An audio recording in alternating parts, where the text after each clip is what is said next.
Amém, graça e paz. Queria pedir para os irmãos abrirem em Efésios capítulo 5. Efésios 5, de 22 a 32. Vós, mulheres, sujeitai-vos a vosso marido, como ao Senhor. Porque o marido é a cabeça da mulher, como também Cristo é a cabeça da igreja, sendo ele próprio o Salvador do corpo. De sorte que, assim como a igreja está sujeita a Cristo, assim também as mulheres sejam em tudo sujeitas a seu marido. Vós, maridos, amai vossa mulher, como também Cristo amou a igreja e a si mesmo se entregou por ela, para a santificar, purificando-a com a lavagem da água pela palavra, para apresentar a si mesmo igreja gloriosa, sem mácula, nem ruga, nem coisa semelhante, mas santa e irrepreensível.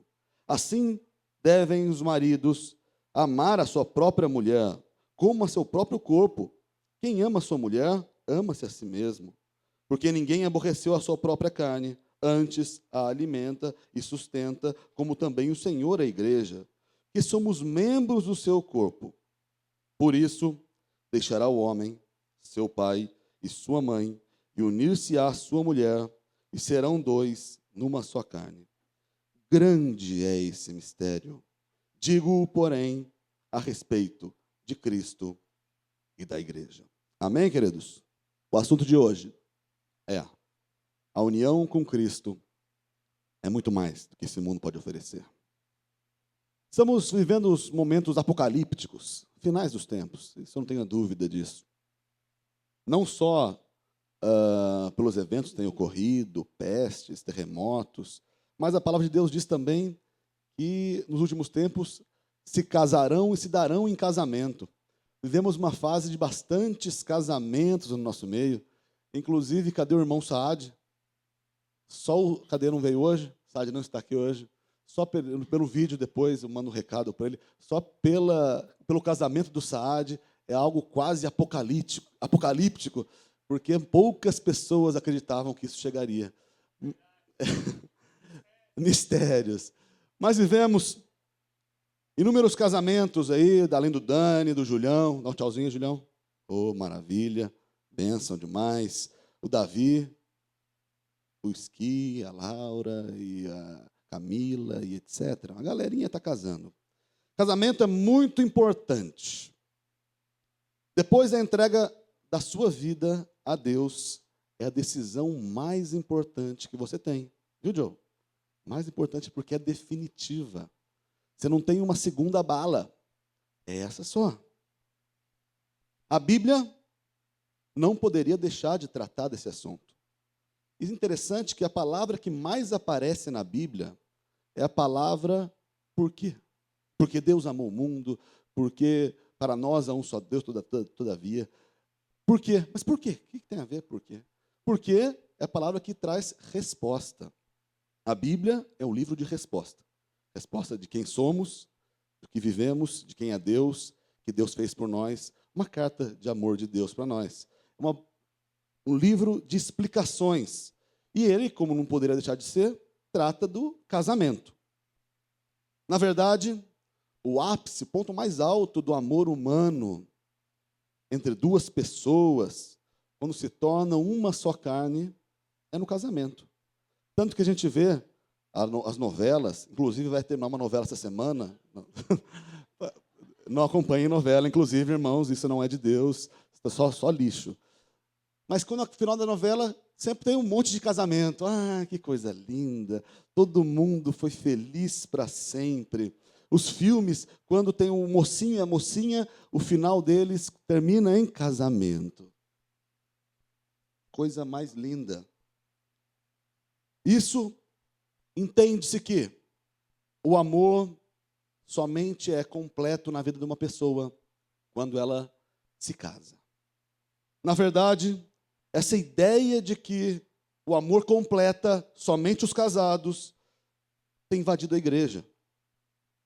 A comunhão, a união conjugal muitas vezes é encarado como uma coisa importantíssima, até mais do que o necessário. E aí, se vê irmãos que desejam viver a mais profunda união a qualquer preço, se casando. Por isso, existe um número elevado de pessoas insatisfeitas, ou porque não experimentaram esse fato, ainda não casaram, estão desesperados e desesperadas para isso, ou porque estão decepcionados com a expectativa frustrada de um casamento que não atende a todos os anseios. Tem também um terceiro grupo de pessoas que se sentem marginalizadas, porque não foram boas o suficiente para se manterem casadas. Querido, eu não estou aqui fazendo apologia contra o casamento. Só um parênteses, eu vou completar esse ano 12 anos de casado. Querido, a união conjugal é coisa linda, é coisa de Deus.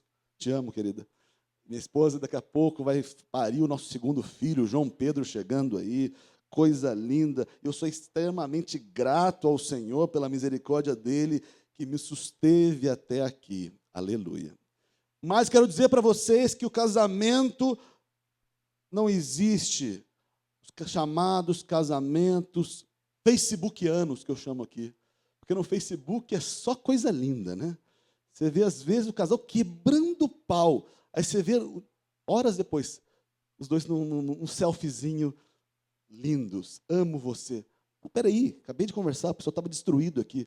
Porque no Facebook é tudo lindo. Queridos e queridas que não se casaram, não, casamento não é isso. Casamento é luta. Quero dizer para vocês que se você esperar a satisfação dos seus anseios, tudo que você espera da vida, ser confortado e consolado e viver todos os prazeres dentro do casamento, eu posso parafrasear para você, 1 Coríntios 15, 19, você é o mais miserável de todos os homens. Não é o casamento que vai te trazer alegria. O casamento é um erro absurdo. Duas coisas. Considerar que é algo descartável. Porque se você não está feliz, você separa. O mundo fala isso. Você casou? Tem um divórcio. Se não der certo, divorcia. Ou considerar com a maior e definitiva união de um ser humano. O casamento não é a união maior e definitiva de um ser humano. Se fosse, o apóstolo Paulo não recomendaria, em 1 Coríntios capítulo 7, que eu aconselho a que não casem, porque eu queria poupar vocês. Mas se vocês não aguentam, casa. Mas, fala para você, coloque o casamento no lugar dele. Uma bênção de Deus, ponto.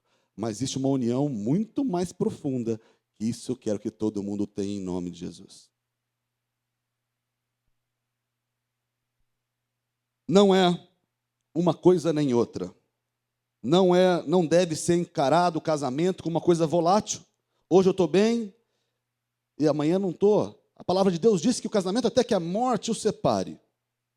Mas também não deve ser considerado como fonte de satisfação e completude do coração humano.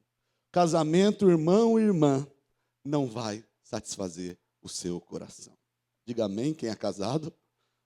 Diga amém quem é solteiro. Eu não falo amém porque eu espero ainda que seja. Não, que não é. Isso é muito legal, mas não é. Dostoiévski, grande poeta, dizia: todo ser humano tem um vazio dentro de si, que só preenche através da presença de Deus. Um vazio do tamanho de Deus. E não é através do casamento que você vai preencher. Dá a impressão que estou sendo um casado frustrado. Não. Quero colocar no lugar certo, irmão. Às vezes, o trecho que a gente leu mostra muito claro isso. A gente pensa que está falando só de casamento, marido e mulher. Não, mas o apóstolo Paulo tem uma outra intenção por trás. Com a minha filha, as crianças em geral, quando tem uma surpresa para fazer para alguém, ela fica rodeando. Ela não está falando um assunto especial, mas ela fica rodeando aquele assunto para até você pegar e entender que você está querendo falar o que ela está querendo revelar surpresa para você. Quando você tem alguma importante também, você não fala de cara, você vai circundando. Quando os filhos têm que falar que foram mal na prova, por exemplo, não chega, pai, fui mal na prova. Pai, seguinte, todo mundo, professor é ruim demais. Seguinte, ele não ensinou direito aquela matéria, ele é muito rigoroso. Todo mundo foi mal. É impressionante, né? Quando ele vai mal, todo mundo foi mal. Ah, mas depois de tudo isso, aqui, ó, 2. É bom, melhor do que 1, né? Teve amigo que tirou 1. É sempre assim, vai rodeando o assunto e não entra direto. E aí, o apóstolo Paulo, nesse trecho que a gente leu, ele dá uma ênfase no casamento. Mas a intenção dele por trás é que é o mais importante. Ele trata de assunto secundário, que é o relacionamento homem-mulher dentro do casamento, mas quando ele quer falar de verdade de uma outra coisa, que a gente vai conversar hoje. Paulo precisava revelar à igreja algo extraordinário. E por isso ele foi tateando com coisa secundária. Mas o que era secundário? Era a relação entre o marido e a mulher. Eu pus meu papelzinho aqui, observar noivos se evadindo do local. É secundário. Casamento é algo secundário. Secundário porque a relação entre dois seres humanos, homem e mulher, ainda que linda e emocionante, durará, no máximo, apenas até o final da vida de cada um deles. Você pode ver no título você deve estar aberto ainda em Efésios capítulo 5, os deveres, o título, cada Bíblia diz um título. A minha diz aqui, os deveres domésticos, no meu tablet dizia, caminhando na vida conjugal, mas isso não é bíblico, foi o próprio editora que escreveu. Mas se eu for fazer uma Bíblia um dia, Bíblia tem a Shed, Bíblia Girardi, a gente pode fazer junto. Eu colocaria como título desse trecho, a união perfeita. Não só porque diz que o papel que cada um deve ter na relação conjugal, mas porque essa é o reflexo, a união do marido e mulher, é o reflexo de uma união definitiva, uma união que atende totalmente aos anseios de cada um dos envolvidos. E é uma união que é eterna. Essa união que está por trás dessa conversa é a união entre Cristo e a igreja.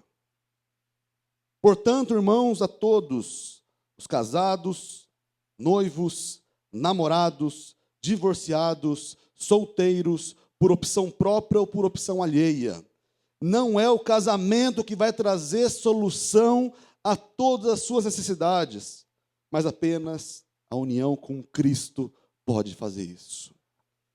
Presta atenção, para de colocar o casamento como seu Deus, o dia que eu casar, aí vai dar tudo certo.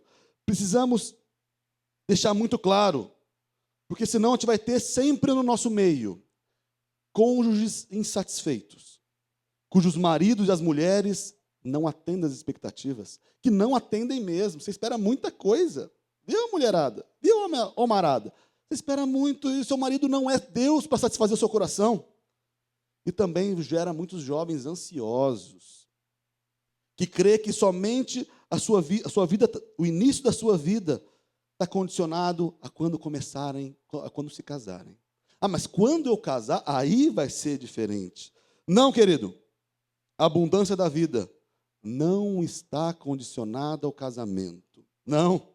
Mas a nossa união com Jesus. Quer ser mais feliz? Não falou se case. Se una cada vez mais profundamente ao Rei do Universo. O ponto máximo dos ensinamentos de Efésios capítulo 5 é o verso 32 para mim. Ele fala, grande é esse mistério. Ele foi rodeando, ele foi cercando, ele vai falar do homem, ele vai falar da mulher, enfia a igreja. Quando vai falar do homem, enfia Jesus. Ele vai falando, sempre trazendo o objetivo de Cristo e a igreja. Vamos ensinar esse negócio. Aí quando ele chega no final, não aguenta mais. Estava aqui, ele pega e fala, grande é esse mistério. Digo, porém, a respeito de Cristo e a igreja. Esse é o mistério que o apóstolo Paulo queria transmitir. É um mistério, uma coisa extraordinária. O Cristo, a união de Cristo e a igreja. Amém, queridos? Amém. Porque ela contém o mistério, a profundidade dos relacionamentos e a união perfeita. Antes da união de Cristo com a igreja, havia outra unidade total e precisa e perfeita.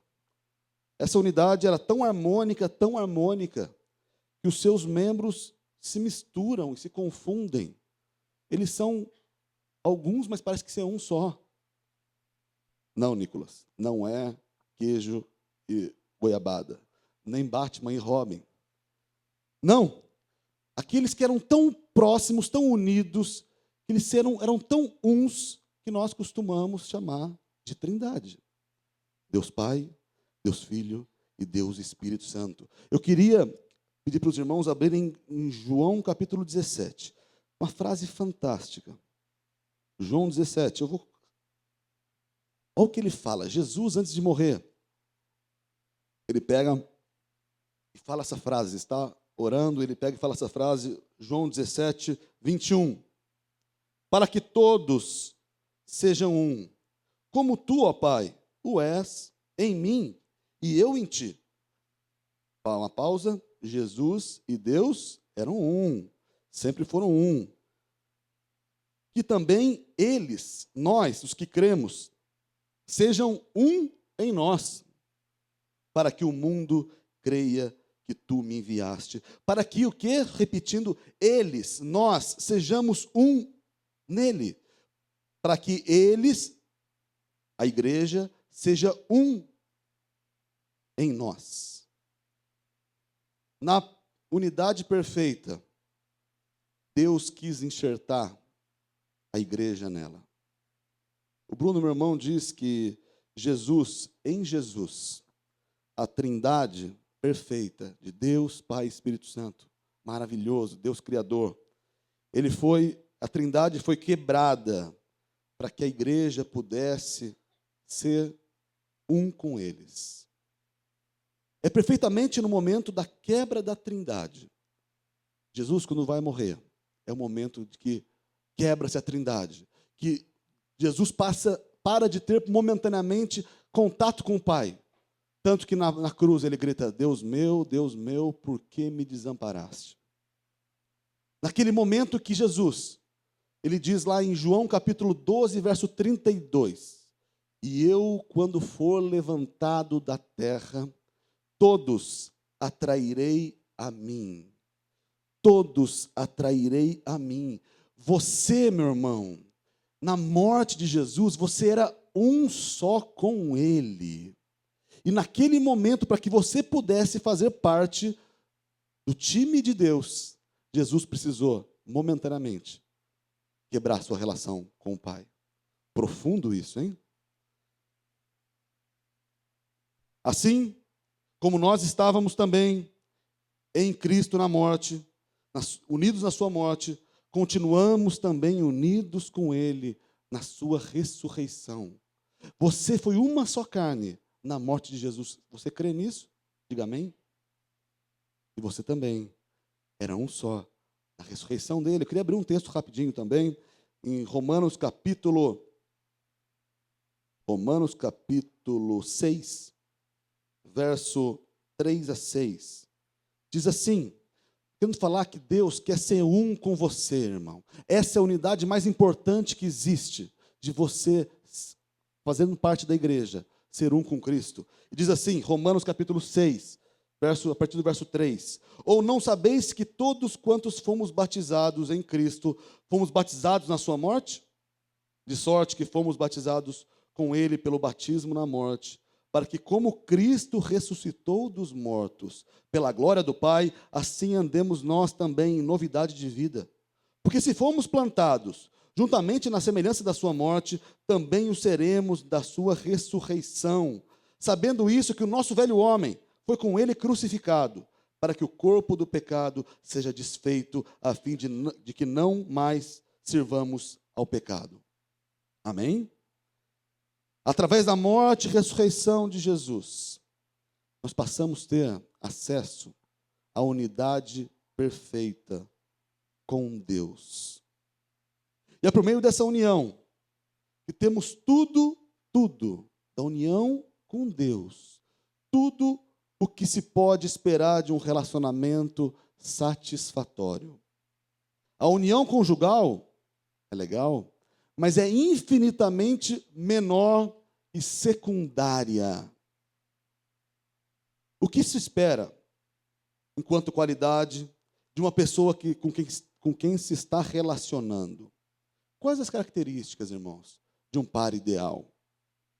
Aí as pessoas começam a imaginar, não, para mim tem que ser bonito. O que é um par ideal na sua vida? Falo para você que Deus possui muito melhores qualidades do que qualquer um. Deus pode satisfazer completamente o seu coração. A união com Jesus, irmão, é melhor do que qualquer casamento.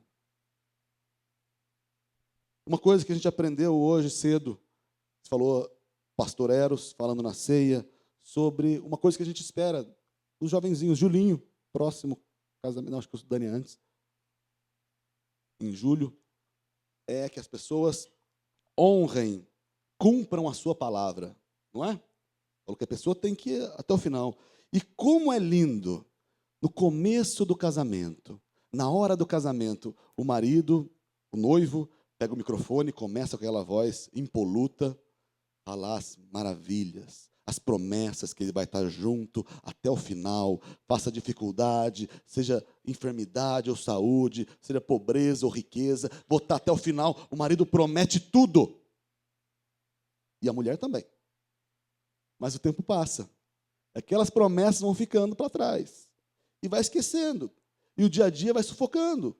E quando se vê aquelas promessas todas ruins, e ele acha uma coisa melhor para viver e vai embora. Mas o nosso Deus, que tem todas as características necessárias para um bom relacionamento, ele nos prometeu, tudo que ele nos prometeu, ele vai cumprir. Tudo que ele prometeu, ele vai cumprir. Romanos capítulo 3, verso 4, seja todo homem mentiroso e Deus verdadeiro, maravilhoso. Em Jeremias 1,12 fala também que o nosso Deus vela pela sua palavra para a cumprir. Você se relacionando com Deus, sendo um com Ele, você vai estar do outro lado com alguém que jamais volta atrás no que diz. Alguém que fala e mantém. Nunca, não era isso que eu estava pensando direito. É um Deus fiel. Inclusive, é o segundo ponto. Alguém, quando vai casar, uma das características é esperar fidelidade da esposa e do marido. E a fidelidade é cada vez mais rara, porque as coisas são muito fáceis hoje. Infidelidade conjugal é impressionante, seja real, virtual, tudo está muito fácil. Inclusive, outro dia, estava no computador, apareceu, acesse o site para casos extraconjugais. Assim, um link específico. Sério, está tudo muito fácil. Mas, com Deus, querido, jamais seremos surpreendidos com qualquer atitude infiel. Mesmo que nós fomos infiéis. Em 2 Timóteo, capítulo 2, verso 13, fala, mesmo que nós formos infiéis, ele permanece fiel, porque ele não pode negar a si mesmo. Amém, queridos? Nosso Deus cumpre a sua palavra, o nosso Deus é fiel. Mas o mais importante, a Bíblia fala, que é o vínculo da perfeição. Uma coisa que tem de Deus para conosco é o amor. O amor, Julinho ama a Camila, Julinho? Ama, fala logo que a sogra já está levantando a bolsa aí para te agredir. A principal característica que deve unir as pessoas é o amor. Hoje, infelizmente, se vê muito mais um amor egoísta. Um amor que não é propriamente um amor. Um amor que se preocupa consigo. E uma característica principal do amor é o amor que não pensa nos seus próprios interesses. Logo, não é amor. Mas o amor de Deus por você. Quero que você pare um pouquinho para refletir no que o Deus Todo-Poderoso, Rei do Universo, pensa a seu respeito. Ele ama você. E ama de um amor incondicional. É um amor que a palavra de Deus diz que nos constrange. Querido, se você não conhece o amor de Deus, você está perdendo o seu tempo. A minha mãe gosta muito, e ela me passou esse gosto. Tem um escritor chamado Gary Chapman. Isso, né? E ele fala das 5 linguagens do amor. E Deus realmente apresenta 5 linguagens do amor para nós. Ele tem todos eles. O livro fala de 5 delas, que é ato de serviço, você, marido e mulher, guia prático para como amar a sua mulher e o seu marido. Ele fala 5 coisas. Ato de serviço, você, marido, chega em casa, vai lavar aquela louça. Sua esposa vai pirar. Mulher, você chegando, faz aquele jantar para o marido. Vai ser loucura aquele negócio. Ato de serviço. Segundo, tempo de qualidade. Não é você ligar a televisão no futebol, ficar do lado da sua esposa. Eu fico a noite inteira com ela, ela não considera. Você está pensando nas suas coisas. Tempo de qualidade. Para tudo, desliga a televisão, vamos conversar. Deixa eu te ouvir. Você não tem essa possibilidade, está esvaziando a relação, o amor de vocês. Tenha tempo de qualidade. Outra coisa que ele fala, presente. Cara, como mulher gosta de ganhar presente, né? Né, querida? Como mulher gosta disso. Principalmente quando é jovem, quando brilha gosta mais, né? E aí, um ato de carinho, de demonstração de amor, você presentear. Você receber, poxa, a pessoa lembrou de mim, pensou no que eu gosto e me trouxe, gastou um dinheiro para me trazer. E às vezes não precisa, maridos e mulheres, ser coisa cara. Pega uma rosa que você recolheu, pede permissão para o dono do negócio, colhe e vai lá, esposa, pensei em você. Presente lindo. Outra coisa que fala o livro e que é uma realidade para nós é palavra de afirmação. Fale bem do seu marido. Fala, puxa vida, o marido está ficando careca, mas os que sobrou aí, marido, que corte legal de cabelo que você está. Puxa vida, oi? Veja que és profeta. Você vê a esposa, tal, aquele cheiro de tempero, fala, poxa, que aroma, me lembro do almoço que você fez, que coisa boa, como você é importante. Importante, irmão, você elogiar, falar bem, você falar, está no caminho certo, estamos juntos, está difícil, mas estamos juntos. E outra coisa que ele fala é toque físico. Abraço, parceria, mulheres, ajuda os maridos aí, maridos, ajuda as mulheres, não só abraço, todas as áreas, toque físico e sexual, inclusive. Mas, e Deus? Nos ama assim também? Querido, eu quero falar para você que Deus ama muito mais. Ele fala, a palavra de Deus, atos de serviço. Será que Deus fez algum ato de serviço para nós? A Bíblia fala que Jesus nos fez algo que era impagável. Jesus simplesmente cumpriu, simplesmente, aspas, a justiça de Deus no seu lugar. Simplesmente ele foi cuspido, humilhado, apanhou, açoitado, pregado numa cruz por você. E ressuscitou o 3º dia. Ele diz, não tem amor maior do que esse, de dar a sua vida pelo seu amigo. Jesus te amou muito. Ele fez alguma coisa que você não conseguiria jamais fazer. Sabe por que ele fez isso? Porque ele ama você. Amém? Outra coisa que, quando falei, ato de serviço, Jesus fez um serviço maravilhoso por nós. Segundo, tempo de qualidade. Tempo de qualidade, como eu falei, não é só estar ao nosso lado, mas se importar com os nossos anseios. A palavra de Deus diz, em Mateus 28:18, que eis que estou convosco todos os dias, até a consumação dos séculos. O Senhor está disponível para você. Mas não é uma disponibilidade só, vai falando aí que eu vou tocando a minha vida aqui, eu vou sendo Deus, aí você vai falando. Não, a palavra de Deus diz em Provérbios, capítulo 15, verso 8, que a oração do justo é o seu contentamento. Deus não só está do seu lado, mas Ele está esperando falar com você. Ele ama, Ele abriu mão para estar com você. Ele quer estar com você, irmão. Outra coisa linda, a gente falou que presente, que é importante, demonstração de amor. Sabe o que Deus te deu, irmão? A vida eterna. Efésios capítulo 2, verso 1, fala que Ele nos vivificou, nos deu vida eterna. Nós que estávamos mortos em delitos e pecados. A vida eterna só por si só seria suficiente. Seria suficiente. Mas lá em Romanos capítulo 8, verso 32 fala: se Deus não poupou ao seu próprio filho, antes o entregou por todos nós, não nos dará também com ele todas as demais coisas? Querido, Deus promete que vai dar tudo do que você precisa. Todo o necessário para o seu sustento, Ele vai dar, porque Ele é um Deus fiel. Amém, queridos? E por fim, e aí, palavra de afirmação. Eu gosto muito da frase que Deus fala para Jeremias, capítulo 31, verso 3. Deus fala para Jeremias assim: com amor eterno eu te amei. Por isso, ó Deus falando para você, com amor eterno eu te amei, Paulinho. Deus diz, por isso com bondade te atraí. Amor eterno, eu amei você, Deus ama você. Deus não dilui, o amor dele é especial por cada um de nós. E ele fala também para você ficar sossegado, em Hebreus capítulo 13, verso 5, eu não te deixarei, jamais te desampararei. É um Deus que fala, eu estou com você, eu amo você e estou com você. Enquanto você quiser estar comigo, estamos juntos. O dia que você não quiser mais, te respeito, toca seu rumo, depois a gente se encontra depois no julgamento. O direito é seu. E aí, por fim, como a gente falou, as 5 linguagens, o toque físico.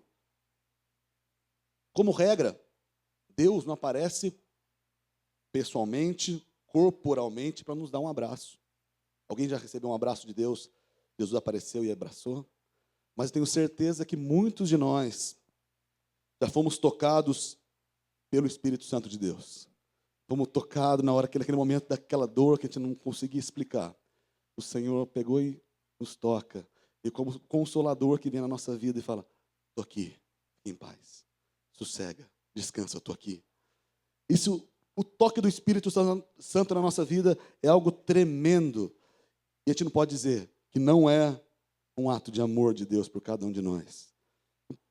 Falando também no toque físico, eu gosto muito dessa passagem.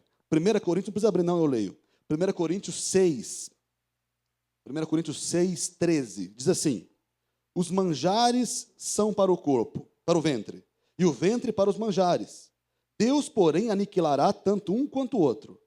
Mas o corpo não é para a prostituição, senão para o Senhor. O corpo é para o Senhor, e o Senhor para o corpo. O seu corpo, querido, é para o Senhor. Eu gosto muito dessa imagem de que meu corpo foi feito para Ele. E o Senhor tem o número do meu corpo. A gente se completa. O meu corpo é do Senhor e Ele é meu. O meu amado, eu sou do meu amado, o meu amado é meu. Maravilhoso. Queridos, não há maior amor. A graça de Deus e a sua presença para aqueles que são um com Ele, basta. Mas essa é a real aliança que todos precisamos fazer. Amém? Maravilha. Mas como o Nicolas sempre fala, Daniel, quando você fala, sempre me gosta de bater em nós. Mas não é o objetivo. Mas porque eu lembrando agora, tomando corpo pela pregação do pastor Alisson de manhã, que a palavra tem que ser ministrada, exortada, eu quero chamar vocês um pouco a confrontar. O amor fantástico de Deus por você é uma realidade, diga amém. E o seu amor por Deus também é uma realidade? Ato de serviço. Você tem trabalhado diligentemente pelo reino de Deus? Você entrega a sua vida para Ele? Você que quer ter algum talento, dom, vai vir falar com o pastor Lucas? Sobre tempo de qualidade. Você tem tirado tempo significativo para estar com Deus em oração, em leitura, tempo você e de Deus, de intimidade com Ele. Você tem feito isso, irmão? Ou você tem trocado não tem trocado o seu conforto, o seu descanso, o seu lazer para estar com Ele?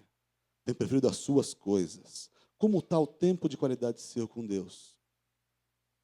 E sobre presente, você tem sido fiel na contribuição à igreja, aos irmãos necessitados? Tem um teólogo que diz, eu duvido que exista alguém que entregou o coração a Cristo e não consiga dar 10% do que ganha. Você tem presenteado o Senhor, dado um pouco, devolvido ao Senhor tudo o que Ele tem feito? Outra coisa importante, a gente falou, palavras de afirmação. Como você pode falar a palavra de afirmação? Sendo grato a Deus. Você é grato a Deus por tudo que Ele tem feito na sua vida. Quando a coisa acontece diferente do que você quer, você, Senhor, obrigado. O Senhor sabe todas as coisas. O Senhor é Deus sobre a minha vida. O Senhor é Senhor sobre a minha vida. Toma o teu lugar de rei, de dono da minha vida, ou você começa a murmurar. Por que aconteceu isso comigo? Como é que está a palavra de afirmação da relação de você sua com Deus? E no louvor, irmão, a hora de você elogiar o Senhor por tudo que Ele é, que Ele tem feito, como você tem priorizado isso na sua vida? A maioria das pessoas não chega no louvor na hora, né, Lucas? E eu me incluo algumas vezes. Por quê? Porque não é importante na sua cabeça. Momento de você louvar a Deus, você falar o que Deus é para você, você acha que é um momento de hiato para os irmãos chegarem. Não, querido. Momento de você entregar ao Senhor o seu sacrifício vivo, o sacrifício de louvor. E por fim, a toque físico, você tem derramado a sua vida na presença dEle? Como diz o texto lá, você não tem se entregado à prostituição? Você tem entregado o seu corpo para glorificar a Deus? Você não tem causado ciúmes no Espírito Santo de Deus que habita em você? Como é que você está expressando o amor a Deus? Que o Senhor tenha misericórdia de nós e que possamos amá-lo com mais intensidade. Toda união profunda tem um símbolo.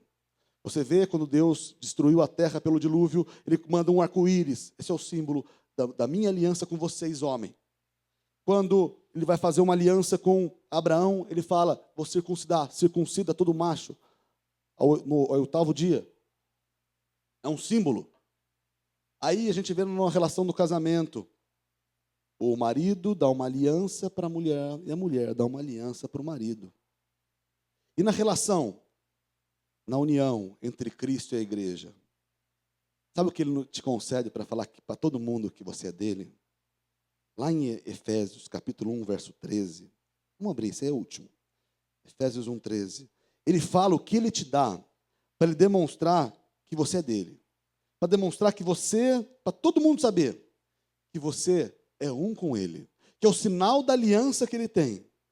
Ele vai falar lá em Efésios capítulo 1, verso 13, em Cristo, em quem também vós estáis, depois de ouvirdes a palavra da verdade, o evangelho da vossa salvação, e tendo nele crido, fostes selados com o Espírito Santo da promessa. Querido, a aliança que Deus tem com você, o símbolo é quando Ele te sela com o Espírito Santo da promessa. Todo o mundo espiritual sabe que você é cristão. Por quê? Porque você é selado pelo Espírito Santo da promessa. Em contrapartida, quando nós também expressamos a nossa aliança com Deus, quando nós participamos da ceia. A ceia é a exteriorização da minha participação na aliança eterna com Ele. Portanto, irmão, a ceia não é menosprezar. Domingo cedo é difícil de acordar. Eu sei que é.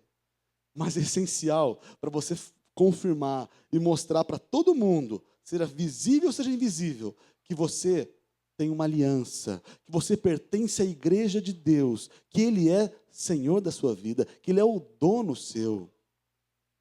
Queridos, a Bíblia fala que para ter qualquer união conjugal, união efetiva e profunda, é necessário 3 passos. Diz lá a palavra que a gente leu hoje, portanto, deixará o homem, seu pai e sua mãe, e unir-se-á à sua mulher, e serão os dois uma só carne. Jesus fez isso. Jesus, por você, Ele deixou o seu trono, Ele abandonou a sua vida anterior, Ele aceitou a separação com o Pai, Ele fez isso, Ele deixou. E Ele uniu-se a você, um ato voluntário, uma entrega voluntária por amor a você. E a partir daí, passamos a ser uma só carne com Ele. E você, querido, também está precisando abandonar a sua velha vida. Não de solteiro, mas uma vida de pecado. Uma vida que não se importa com Deus. E a partir daí, entregar-se verdadeiramente ao Senhor nessa união. e ser uma só carne e espírito com o Criador. Assim, isso vai ser lindo. Se você, de fato, abandonar sua vida velha, se entregar ao Senhor, você vai ser um só com Ele. Isso é pouco? Isso é pouco, pai? Isso é tudo. Mas se você for um só com Ele, você vai ser participante da igreja de Deus. E a palavra de Deus diz, em Apocalipse capítulo 19, que a igreja e o Senhor vai ter um evento extraordinário, maior de todos os tempos, a maior festa de todas, que se chama Bodas do Cordeiro. Maravilhoso, eu vou estar lá em nome de Jesus, que todos nós tenhamos lá, porque essa é a união verdadeira. Queridos, para encerrar, muito mais importante do que qualquer casamento, muito mais importante de você ser feliz no seu casamento, é você estar junto de Jesus e participar naquele dia das bodas do Cordeiro. Amém, queridos, amém. Vamos orar para te encerrar? Amém. Pai, Senhor Deus amado, nós queremos te agradecer, porque aprove ao Senhor se apresentar e se entregar a homens e mulheres tão falhos, tão estranhos quanto nós. Mas o Senhor nos amou de tal maneira que deu o seu Filho, para que todo aquele que nele creia não pereça, mas tenha a vida eterna. Em nome de Jesus, para que todos os irmãos aqui busquem muito mais do que um casamento de sucesso, busquem uma união com o Senhor Jesus em todas as áreas, amando o Senhor verdadeiramente, sendo constrangidos diariamente pelo seu amor, para que naquele dia, que em breve vai chegar, naquele dia daquela festa extraordinária da boda dos cordeiros, nenhum de nós esteja afastado e apartado desse momento. Pai, em nome de Jesus, nós consagramos a nossa vida ao Senhor, nós entregamos a nossa vida ao Senhor, para sermos um só com o Senhor. Obrigado pelo seu amor eterno, em nome de Jesus. Amém.